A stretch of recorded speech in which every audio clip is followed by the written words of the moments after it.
Hello, team, and welcome to our first conversational-ish class of the season. We are continuing with our theme of little words, this time in Japanese. And one thing that I've always enjoyed about English is that when something doesn't exist in English, we just culturally appropriate it into our language. And in Japanese, one day I will spend a year there. I would love to experience, to really immerse myself in their culture. But for now, I will take the little pieces that I get from here in Brazil, and I love the words. And they have some specific words for some incredible ideas. Ikigai, a reason for being. There's a drawing at the bottom. It's something amazing to think about. How you organize your professional life, your hobbies, and all of this. Shinrin yoku.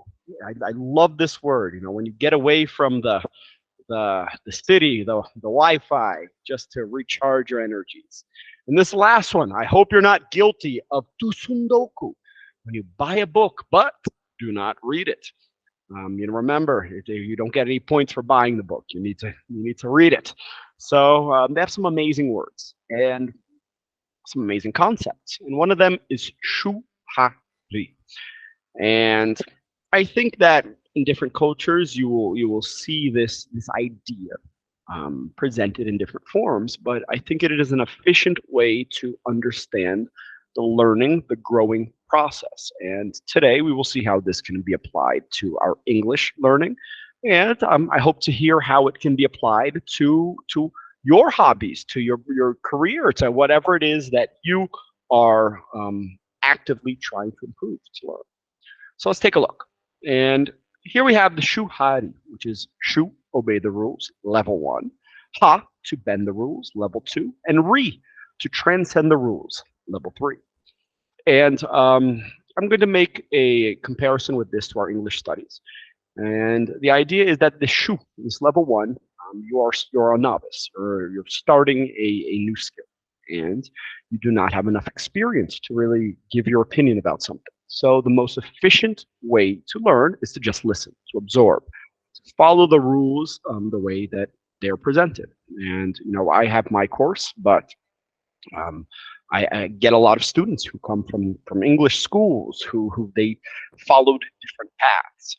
And while this is not a kind of an end game, it is a beginning.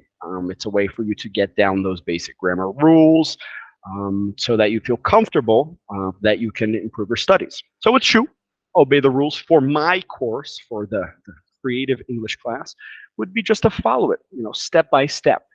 Each piece, I recommend one piece each day. I know this is not possible for everybody, but that is the ideal way to be practicing these little English snacks. So maybe you do the warm up on Monday. Maybe you do the objective 1 on Tuesday, objective 2 on Wednesday, and sprinkle in those conversation starters throughout the week so that you're practicing little by little. Next up is bend the rules. This is when you have enough experience in an area that you feel comfortable changing things to your reality. João's path is different from Maria's, which is different from Steve, which is different from Carlos's, which is different from Anna's. And when we are comfortable enough that we know the basics to adapt it to our reality, we will see a kind of a personalized experience. So I send you guys a lot of stuff. This is on purpose. I send you guys content. I give you the challenges, the conversation starters. I offer you other ways to practice. So sometimes you will say, this wasn't worth it for me. This is easy. I'm fine with this, but I can study this way. That would be how you bend the rules. And last up, where you transcend the rules, I always tell my students, my goal is that you do not need these classes, that you find value in it, that you enjoy them. And eventually you will transcend these English classes. You will be studying throughout your life, and you can be playing games in English. You can be engaging in conversations. You will have opportunities. You will have at your work, or just in life. Maybe somebody's struggling to communicate in your city, and you're like, all right, this is my chance. Instead of, oh no, I speak English.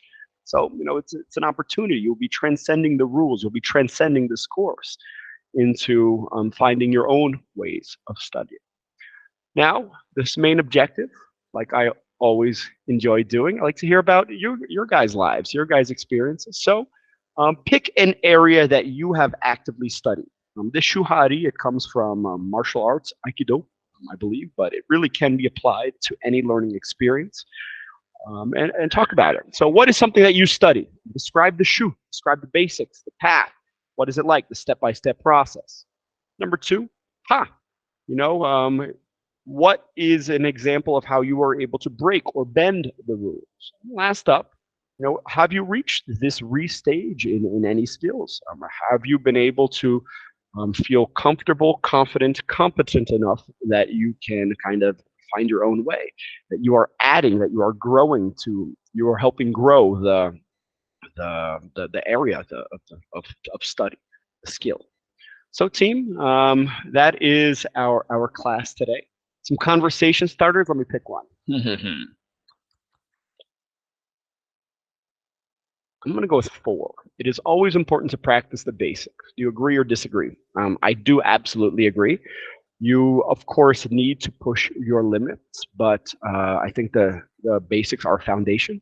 So I like to compare English studies with, for me, the gym. And you might find different ways to do a fly, a cable fly, a dumbbell fly, a machine fly, rest pause, whatever different way you want to do it. But you will find the basics, which is time under tension. You will be doing your bench presses, your large muscle group movements. So while you may change some of the activities, you might do things different ways, you might experiment with different exercises. You will be doing that basic bench press from the first to the last day you are at the gym. And of course, it is expected that you will improve in this basic skill and that you will add stuff to it, but you cannot ignore it. So yes, I do believe that it is important to practice the basics. Let me see. I'm gonna add one more, a tried and true hack, just because it's a good one. Guys, I remember I've heard thousands of ways to stop hiccuping. Oh, you need to scare the person, do a backflip upside down, drink water, hold your nose.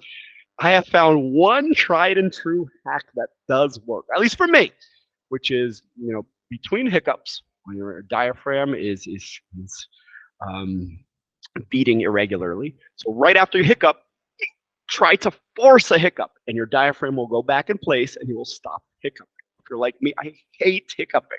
So I like sneezing. Sneezing's fun, just feels good afterwards. But hiccuping is horrible. So that is a tried and true hack that works for me.